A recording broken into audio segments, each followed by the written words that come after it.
comes from having more, from buying the latest gadgets, wearing expensive brands, and filling our lives with material things.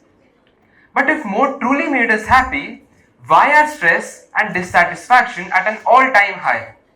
Why do we hear of people achieving immense wealth only to feel empty inside? Why do we see nations experiencing economic growth while the gap between the rich and the poor widens? The reality is that more does not always mean better. Instead, less is more. Less waste, less greed, less consumption. They do not mean sacrifice. They mean abundance. They mean efficiency, sustainability, and balance. They mean a world where the people, planet, and partnerships thrive together rather than compete for survival.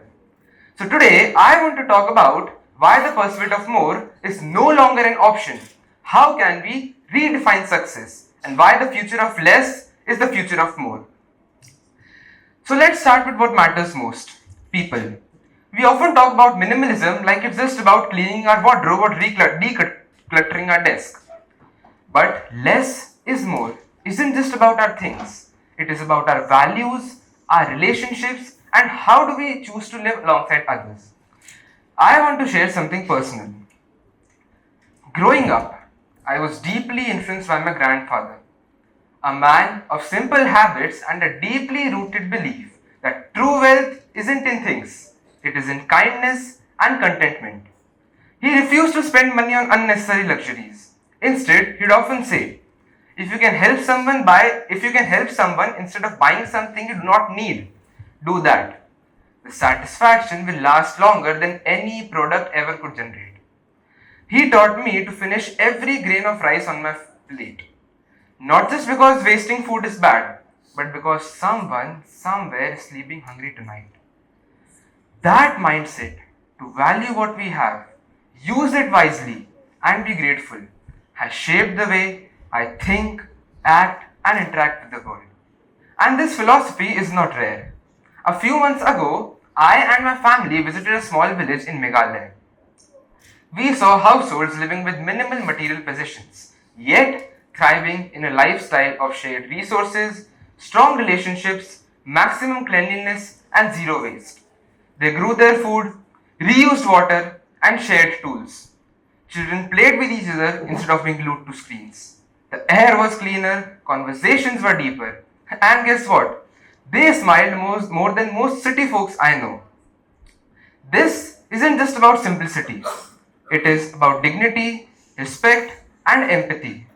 Because when we consume less, we leave more room for compassion, for equity, and for others to thrive too.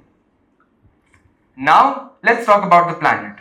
Because Earth is sending us signals loud and clear. We are exhausting her.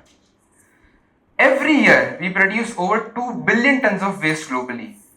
If waste were a country, it would be the third largest emitter of greenhouse gases after China and the US. We are over-consuming the Earth's resources as if we have a spare planet somewhere. Newsflash, we do not.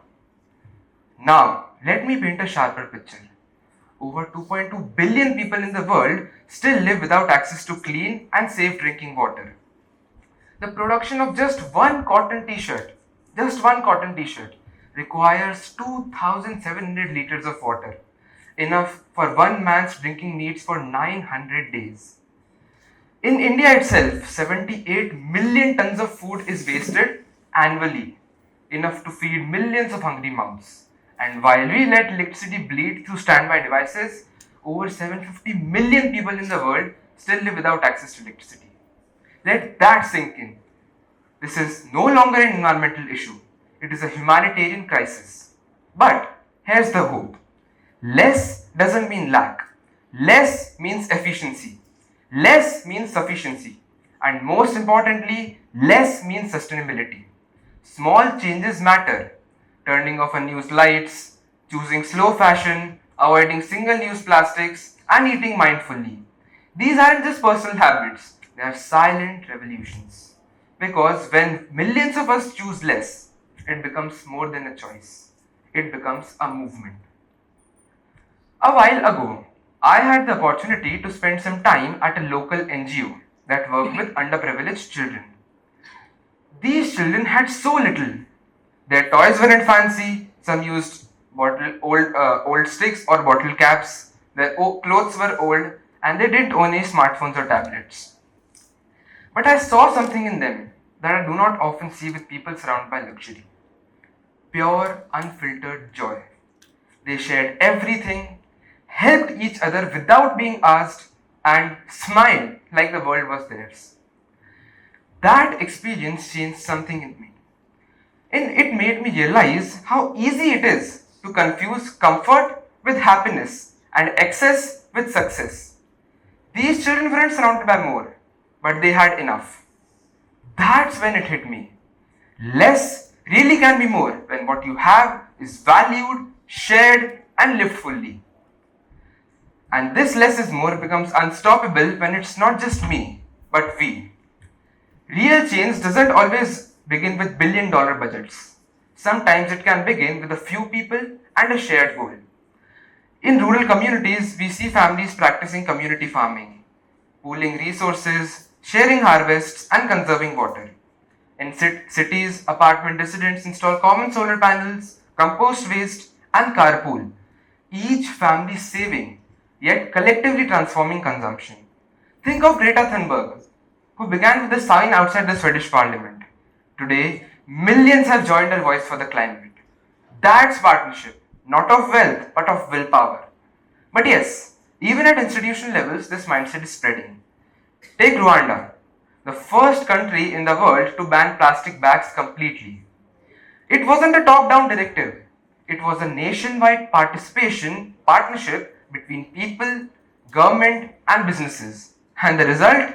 Cleaner streets, healthier citizens, and global admiration. Or India's Pradhan Mantri Ujjwala Yojana, where over 100 million women received clean LPG connections. This was more than fuel. It was a partnership for dignity, respect, and environmental responsibility. Now, let me ask you something. When was the last time you really cherished something? Because you had less of it. You see, we often think abundance is having everything. But real abundance is finding joy in the essentials. Less is not about deprivation. Less is about deliberation. What we choose, what we leave, and what we stand for. So today, I'm not asking you to give up everything. I'm inviting you to give up excess. To question more and to rediscover the power of less. Because less plastic means more cleaner oceans. Less food waste means more children fed. Less greed means more equality. And less clutter means more clarity. Less truly is more. Thank you.